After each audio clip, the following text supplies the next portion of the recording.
Thanks for joining us on Plus TV Africa. I'm Benga Borowa.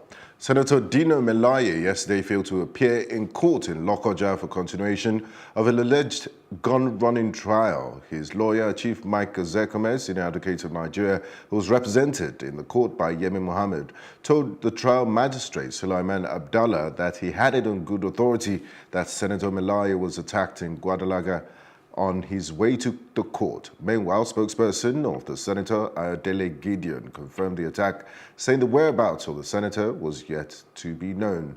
However, Melaye's spokesman said Melaye's car was trailed and eventually blocked at the Guadalajara area council by a Kogi government-numbered Hilux van and a Sienna space bus. As we speak, his whereabouts are unknown.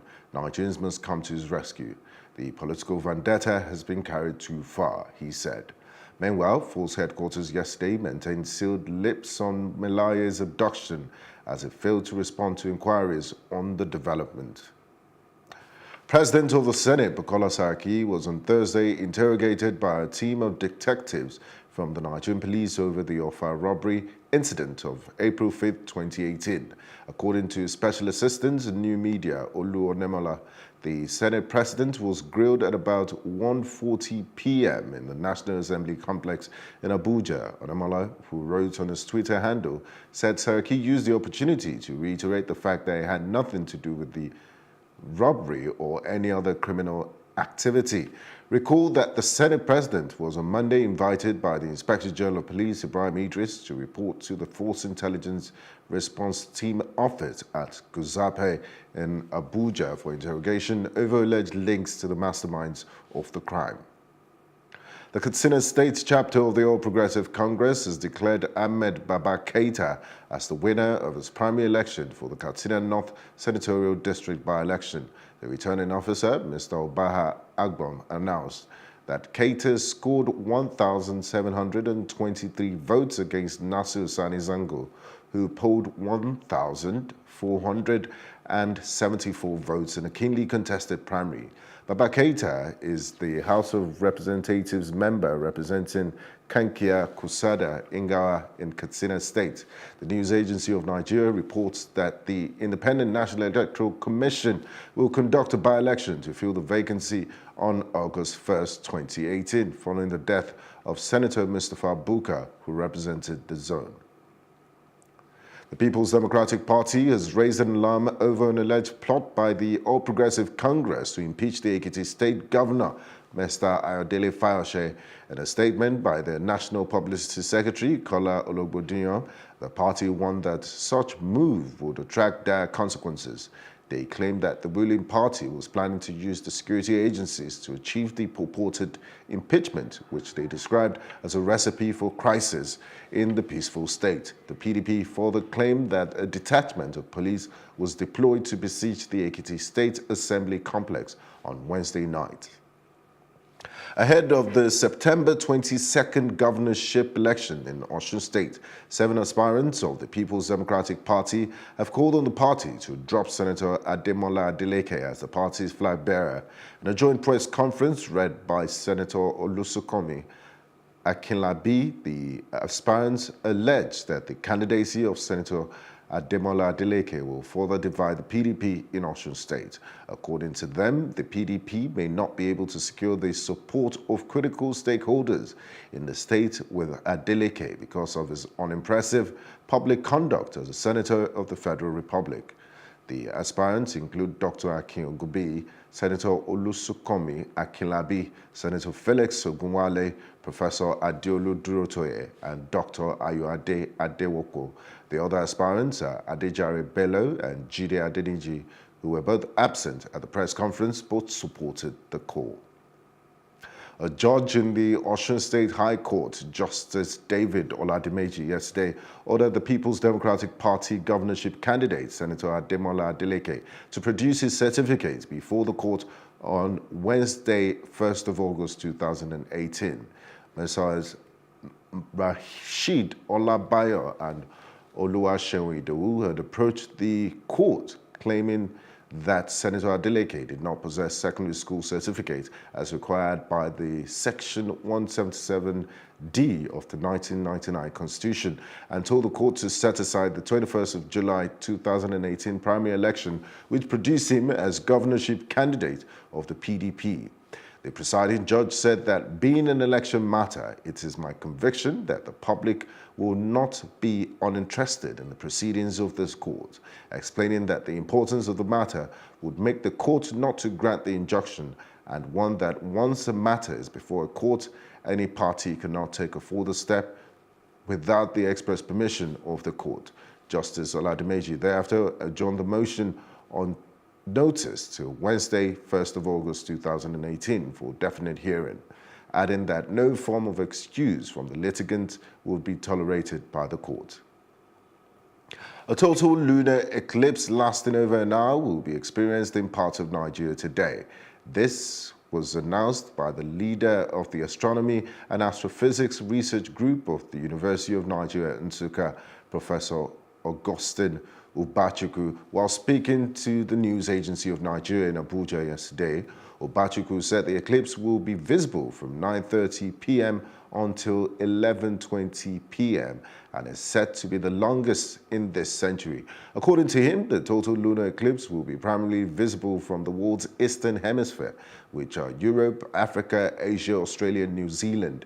He said, unlike solar eclipses, lunar eclipses are very safe to view without any eye protection or special precautions, as they appear dimmer than the full moon.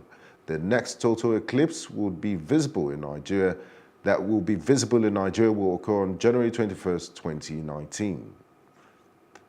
The third mainland bridge, which was built by Julius Berger Nigeria PLC and opened by President Ibrahim Babangida in 1990, will no longer be shut down for repairs this weekend, according to the Minister of Power, Works and Housing, Mr. Babatunde Fashola. Our correspondent, Mary Chinda, takes a look at the situation around the bridge today. This is the third mainland bridge in Nigeria's commercial capital, Lagos. The bridge had earlier, as announced by the Ministry for Power, Works and Housing, been slated to be closed this weekend. However, the ministry has come up to say that it will no longer be temporarily shutting down the bridge up until next month, that is between August 24th to August 26th. The essence of shutting down the bridge is to ensure that the bridge is put in good condition for motorists. As you can see, motorists are actively using the bridge, and there's no sign at all that the bridge is going to be shut down. This is one bridge that serves a major importance for Lagosians, basically, especially those who live in the island and those who live in the mainland. Plus TV Africa will bring you all of the details when the investigative maintenance test starts off. I am Mary Chinda reporting for Plus TV Africa. The burial service of former Vice President of Ghana, Papa Kwesi Bako Amesa Arthur, will today hold in the auditorium of the AICC between 9 a.m. and midday. The funeral cortege would go through some principal streets of Accra after the burial service before his mortal remains are committed to Mother Earth at the military cemetery in Burma Camp. Anessa Arthur died on June 29, 2018 at the 37 Military Hospital.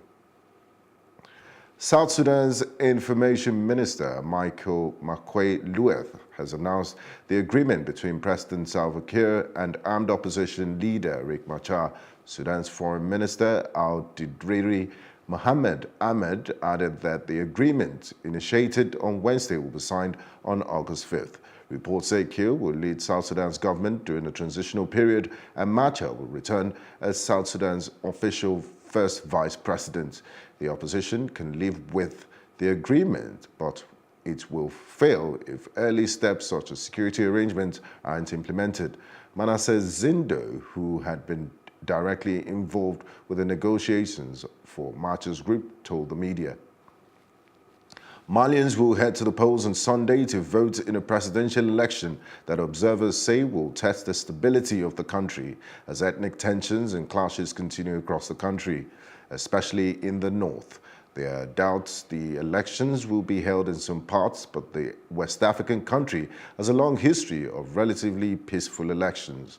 On the 4th of July, the Constitutional Court validated 24 candidates to run in the July 29th presidential race, while 6 applications were rejected. Mali's incumbent president, Ibrahim Boubacar Keïta, who took office in 2013, and opposition frontrunner Somalia Cisse, are expected to be the 2 main candidates in a field that also includes former Prime Minister Mohamed Abdullahi Souad, known as Modibo Diarra. Some 400 migrants from sub-Saharan Africa entered Spain on Thursday after storming a double barrier between Morocco and Spanish territory of Ceuta, with some attacking security forces, with quicklime, police said. The scramble over the barrier is the biggest in Ceuta since February 2017, when more than 1,850 migrants entered the overseas territory. According to the International Organization for Migration, this latest break comes as Spain becomes the #1 destination for migrants crossing the Mediterranean by boat, surpassing Italy with 19,586 migrant arrivals so far this year. A spokesman for the Guardia Civil Police Force in Ceuta told AFP the migrants managed to climb over the double barrier, which is covered in small blades, early on Thursday morning. When we return, we'll bring you the latest developments on the Pakistani elections and the drop in Facebook shares and more. Don't go away. We'll be right back after this.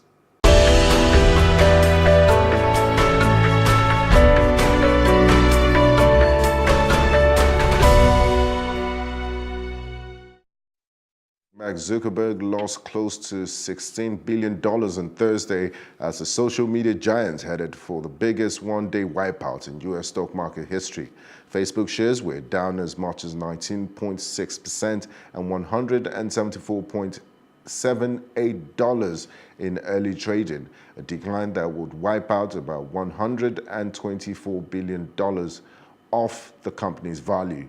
Facebook's second quarter results were the first sign that the new European privacy law and a string of privacy scandals involving Cambridge Analytica are hitting the company's business. Describing the announcements as bombshells, Baird analysts said the issues were to a large degree self-inflicted as Facebook sacrifices its core app monetization to drive usage. Some analysts have said Facebook issues will not be easily resolved. Official results show former cricket star Imran Khan has emerged victorious in Pakistani general elections, but he would have to seek out allies to form a coalition government after a tedious slow count. Pakistani election officials on Friday announced Khan's Pakistan Tehreek-e-Insaf (PTI) party won 109 of the 269 seats being contested in the National Assembly. The election on Wednesday gave his nearest rival, Shehbaz Sharif's Pakistan's Muslim League, 63 seats. Sharif, who heads the party of jailed ex-Prime Minister Nawaz Sharif, has rejected the results, charging widespread fraud and manipulation. Khan declared his victory on Thursday and dismissed the allegations of fraud, calling it the most transparent election in Pakistan's history. French President Emmanuel Macron has dismissed the scandal surrounding a top security aide who roughed up protesters as a storm in a teacup, as furious criticism from his opponents showed no sign of abating. The former bodyguard in question, 26-year-old Alexandre Benalla, denied what he said was a desire to get at the president over the scandal, the most damaging since Macron took office over a year ago. Benalla, who faces criminal charges after videos emerged of him manhandling May Day demonstrators in Paris while wearing a police helmet and armband, admitted, however, that he had made a mistake. Revelations that top officials in Macron's office knew about the incident but did not report Benalla to prosecutors have prompted accusations of an attempted cover-up, which the government denies. We'll bring you business news after this. Do stay with us.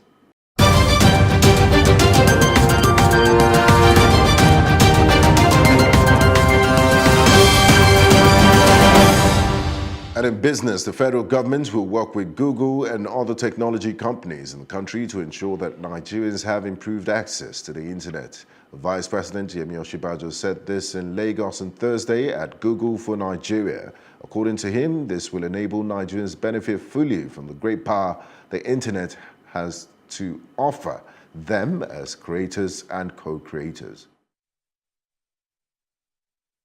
At the Google for Nigeria event today, the Vice President Yemi Osinbajo in his keynote speech stated the need for internet in today's Nigeria while affirming the contributions towards modern-day form of education. It's impossible. We must use the internet and even mobile telephone. We must connect our young people to knowledge and to innovation all over the world. It will be impossible to use classrooms alone to train the numbers that we're dealing with today. Just to give an example, when we started the Empower program, that's the graduate employment program that we have, in order to access 200,000 people in the first phase and 300,000 in the next phase, of course we couldn't hold live interviews for people. We couldn't congregate that number in any halls anywhere. So we had to use the internet. We had to develop a platform which enabled people to apply. As Google marks its 10 years of operation in Africa, it's once again introduced new product features in the country, one of which is the Google Station. Live in 5 locations in Lagos, and we have just begun. These locations include the MMA2 Domestic Airport Terminal, Landmark Event Center right here, Ikeja Mall, the Palms Mall, and the Computer Village. The Vice President also expressed the need to bring this same development to business places for a wider benefit.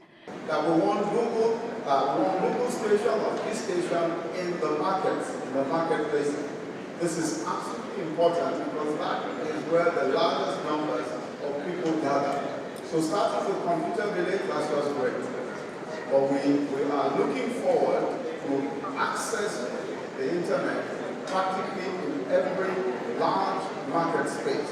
With over 45 million internet users in Nigeria and about 5 million Nigerians coming online for the first time in 2017, the need for internet connectivity, accessibility, and wider coverage remains essential. For Plus TV Africa, Amaka Okoye. The Nigerian Stock Exchange this week inducted 20 new authorized dealing clerks. During the welcome address by the Chief Executive Officer, Oscar Onyema, he congratulated the new inductees while reminding them of the importance of professionalism, integrity, transparency, and reliability. While addressing the new inductees, he said, "Let me be clear that we have zero-tolerance policy on all infractions, and I'm confident that I will not get a negative report concerning any of you." He also said the induction is a testament to the year of dedication and hard work and also marks the beginning of a new journey as authorized dealings clerks of the Nigerian Stock Exchange. And on the activities of the Nigerian Stock Exchange from yesterday, our business correspondent Irene Ubani brings us up to date on all the trades and deals that took place. Equities trading on the Nigerian Stock Exchange closed on an upward trend as the all-share index rose by 0.22% to close at 36,427.22. Top gainers were Nestle, which gained 51 naira, rising by 3.52%, and CCNN gained 2 naira 30 kobo, an 8.78% rise. Top decliners were International Breweries, which declined by 2 naira, a 5.33% decline, and Flour Mill, 1 naira 50 kobo. Leading the list of top trades with a volume of 30,288,679 was Zenith Bank. Sector indices were also on a rise as NSE 30 gained 0.34%, amongst others. Equity capitalization closed at 13.195 trillion naira, and the total number of deals was 3,595. Irene Ubani, reporting for Plus TV Africa. Still ahead on Plus TV News is our roundup on entertainment. We'll be back in a moment.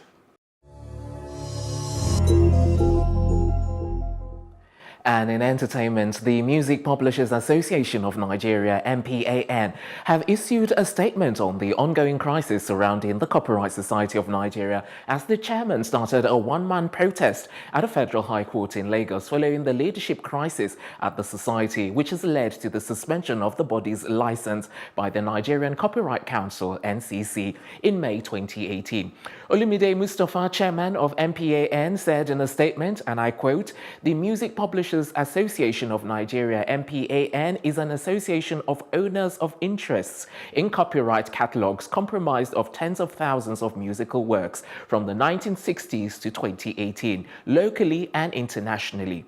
As the single largest body of music copyright owners in Nigeria, no single individual or other body has more at stake in the development of music-related copyright and the success of the overall copyright management system in Nigeria. Therefore, the current suspension of the Copyright Society of Nigeria license to act as a collective management organization for musical works by the Nigerian Copyright Commission is one of great concern to us and our members. MPAN recognizes the NCC's actions regarding the Copyright Society of Nigeria are well intended, especially in light of the fact that the NCC, under the impressive leadership of Mr. Afam Ezekude, has been one of the biggest contributors to the significant positive developments of copyright administration in Nigeria." End of quote. Still on entertainment, after months of romance, actress Priyanka Chopra and singer Nick Jonas are engaged. According to the People magazine, the singer reportedly popped the question at her 36th birthday party, which took place recently. A source confirmed the engagement. A source also close to the family, to the Jonas family that is, said his family and friends are really excited and they have never seen him like this and he's very serious about her. U.S. Marshals have succeeded in arresting another suspect in XXXTentacion's murder following Robert Allen's apprehension on Wednesday in Eastman, Georgia, and is the third suspect that has been arrested following the rapper's death. Robert Allen will be extradited to Broward County in Florida to face charges alongside the first two suspects arrested earlier, Michael Boatwright and Daedric Williams. With 3 down and 1 more to go, Trayvon Newsom is the only suspect yet to be caught. And that's it on entertainment. I'm Tokumbo Taiwo. And that's our news roundup of events. We'll be back later with more stories making the headlines. Do join us. I am Benga Aborowa. Have a fantastic day.